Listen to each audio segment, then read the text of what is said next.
All right, I'm back at it again, and what have I done so far? So struggled with these oil lines, trying to figure out how to put them on. I did confirm that the oil cooler is bi-directional, so you can swap these lines. Like I said in the last video, it fit better for me going this way, so I put this guy in. I just cut a piece off to make sure we have sufficient clearance behind there. I know the cable clamps aren't on there yet. Then I was watching the video and I'm like, oh man, I got this safety wire backwards, but I didn't. Then I put the safety wire on the oil dipstick before it gets any harder to get to. And I put the safety wire on this. But as far as the mechanics of the engine go, I'm not sure that's my forte. On these stupid metal certification clamps, I ripped the side of my hand open. Then I poked myself in 2 more spots with the safety wire. So I think I need to hone my skills on the mechanical aspect. I also looked at this tube that I put in for the battery cooling. That'll work out pretty good. Started to look at the throttle body setup, the fuel servo. Make sure that line clears the battery box. That was a little bit of a concern once I looked at it closer, but it's fine. And yeah, so I didn't do much, just kind of thinking of what to do. But I don't know, it seems to take a lot of time. Maybe I'm a slow thinker, but I'm gonna go to bed. Good night. Well, kind of looks like this might be next on the list. And in a way, it's probably not a bad idea because I have to put mounts to hold the exhaust tips. And anyway, it takes up a lot of space, so it may help me visualize where other stuff goes before I get too carried away with the cabling, hosing, plumbing, sensors, and all that good stuff. All right, let's see what kind of trouble we can get into.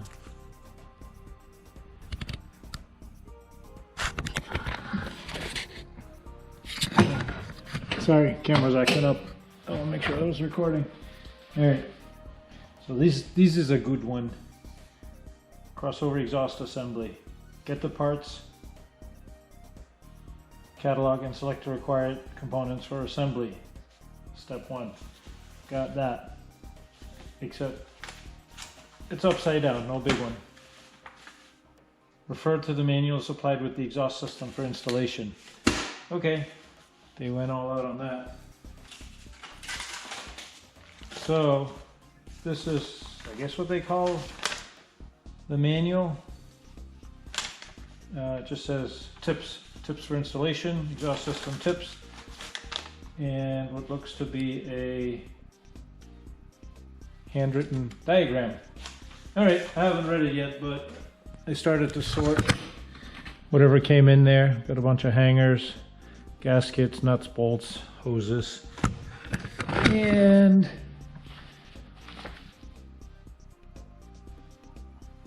we'll figure this out, I hope.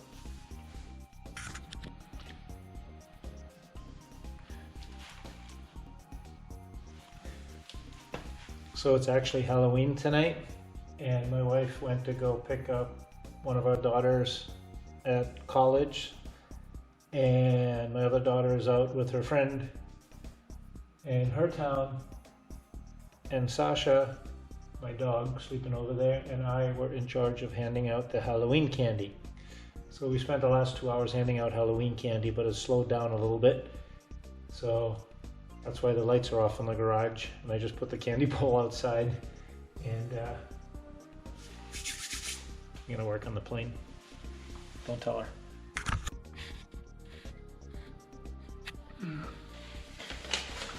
All right, so I read through the instructions here, or the tips as they call them.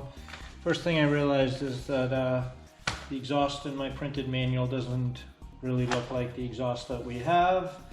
So I went online and I downloaded or printed the newest version, which looks more like the exhaust that we have. Highlighted a few things. There's a lot of talking in there. Seems to be nice people that make this. They put their names and their phone number on here. Clint and Crystal. You can call them. Takeaway is the studs should be torqued to 180 to 200 inch-pounds. The gaskets that come with it, doesn't matter which way they go, and you can reuse them if you take them off. They highly recommend mouse milk anti-seize to keep these ball joints.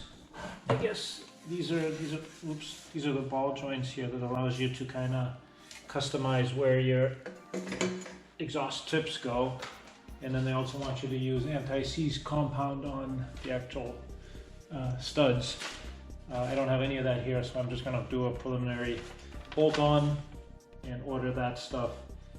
If there's fuel lines, throttle, mixture cables, anything near it, you can do that and use some fire sleeve on the cable or the fuel line. And you can buy protection stuff from them. You start with cylinders 4 and 3, and then do 2 and 1, and they were nice enough to actually mark them for you. So my plan is to put it on, see what it looks like, see where I want to mount the EGT probes.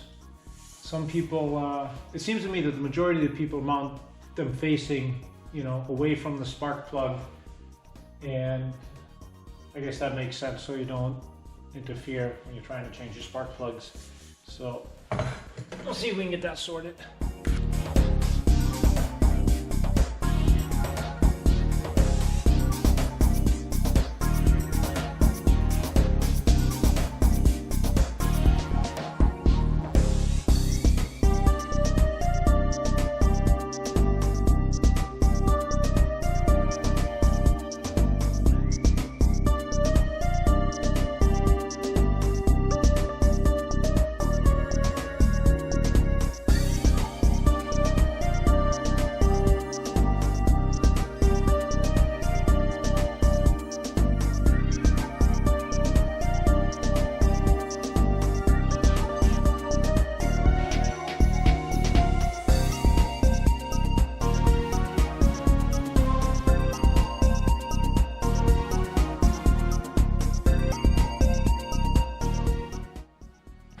All right, finally, this camera's been giving me some headaches. So after closer examination, none of these match what we have. Our tubes are coming out at the same spot, and these are all for the heater hose, like 90 degrees or something like that to each other. But anyway, moving forward, they do all agree, including the little hand sketch from the people that, let's take a look underneath here. I think they want you to bolt this tab to that off of the oil sump. So you got to put this tab on there, and then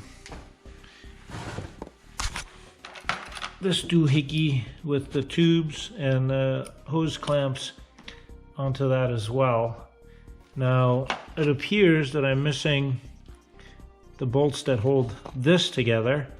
These all have the bolts, but these don't. These ones do. And there's a pin in here, and I see there it says to drill a hole. So, if I understand this correctly, you kind of line these up, and I think we just want them straight. But that's actually harder than you think, because every time you look at it from a different angle, they look crooked. But I kind of measure the distance from here to here and here to here and eyeball them. They look pretty straight. This I just put on here. It looks like a half a heat shield. I don't know if I'm protecting the top. Heat rises, so that's my guess with the fuel line and the battery and all that. But I'll have to do some research on that. This guy I honestly have no idea what this is. I'm thinking carburetor heat, maybe. Oops, maybe wire tied on that. But that's not described in anything we have, but we also have a fuel injected engine. So a little bit of research to be done tonight. I'll let you know what I come up with. There, you got a couple of questions for Clint or Crystal tomorrow. I figured one thing out. Well, a couple of things. First of all, like I said, they're all nice enough to label them, 3434. But then I realized that the port side, so the driver's side had the heat exchanger on it, and I didn't even look at these numbers. I just noticed that they were wrong. So I think they're just swappable. I'm guessing it's not a big deal. I'm just gonna run that by them. And the other reason I had trouble lining the exhaust tips up is because one side is always longer than the other side, and that'll be the right side because of the way the whole engine is cocked. So the pipes are the same length, but the distance from here to the firewall, because the engine being skewed, is about a ½ inch less here than it is there. So one option I have is to just leave it crooked, have one longer than the other, or move this down. This is the marking I had, but it does slide all the way up to here. It still gives me 1.25 inches of clamping, but the other option is, and that's probably my preferred option, is just to chop a ½ inch off of this. So I'm gonna ask him about that and a few other things. So, oh yeah, like the heat shield facing up, which I assume. So, let you know. For now, good night. All right, so earlier today I talked to Clint and I hit him up with all my rookie questions. And here is what he said. These two pieces are identical and they just put this on the wrong side. Not a big deal. Another question I had is a lot of the manual has these things offset, and this is the way they make them, and I guess RANS was using a different vendor that had them offset, so whatever fits, fits. What else did I ask him? Oh, this heat shield should be facing down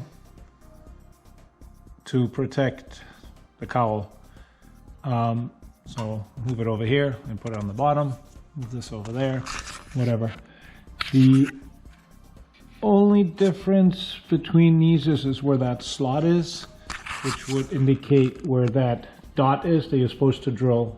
It's basically 180 degrees from the slot for clamping. This being a little bit longer than that, due to the way the engine and the engine mount is, he said most people just kind of twist it and don't even notice it.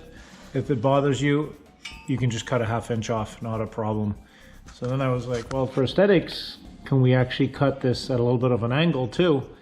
And he said, yes, a lot of people do that. Or I said, people do that. And it just basically don't cut the angle so sharp that the oncoming wind will blow into it. What other questions did I have? Oh yeah, the torque spec on this, if you pull it off for the clamp, he said double check for a 1/4 inch bolt, but he thought it was about 90 inch-pounds, so I'm gonna do that. And I think that answered all my rookie questions. I marked these for the EGTs. I went down 2 inches from the inside of the flange and over 3/4 inch from the outside of the bolt, so about 1 inch from the center of the bolt, and just put them all the same. Yeah, the way the hoses go and everything. I didn't want to put them on this side because I think, like other people have said, it interferes with the spark plug wire.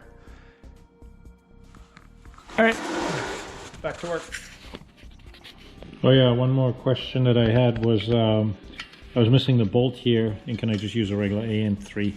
And he said, yeah, just don't use a nylock nut, so I'm using this grippy nut thing. It also states in his little instruction booklet not to wrap the exhaust in some kind of automotive heat wrap, and Curious George asked why, and the reason being is that even though this gets very hot on the inside, it dissipates the heat quickly, and if you wrap it, it'll keep the heat trapped, and if the exhaust gets, I think you said 1200 degrees or something, it will actually deteriorate it prematurely. So therefore, airplanes are not wrapped. And what have I done so far? All right, so I trimmed this to cut, but I'm gonna cut the rest of it tomorrow. I'm gonna take a 1/2 inch off of this one. Trying to get this aligned, however. Then these are the cuts that he put in. So I basically wrapped a piece of tape around it, pulled the tape off, measured the center, because I didn't want to do the math, and then just verified. They were close, but they were off a little bit. And then I moved this in 3/8 of an inch on center, and I drilled a 1/4 inch hole for the pin, this guy here, so that can go into that. I will line it up on the plane. These ones, I'm not sure where I'm going to end up with, but I went in 7/8 of an inch and bent them at a 45, so that'll be a start, and we'll see where that takes us. Yeah, kind of did a lot of thinking tonight, and now I'm going to go to bed. Back on it tomorrow. And just in case anybody's wondering, I drew a line on the bench here, like a straight line with the pencil, and I lined the slots up and the holes, which are 180 degrees, or at least my mark was. And these things are not welded symmetrical. Like this one's tweaked this way a little bit, that one's tweaked up a little bit. My point there is that if you're trying to get them straight on the plane, just eyeball them, because I spent way too much time measuring. And that's silly.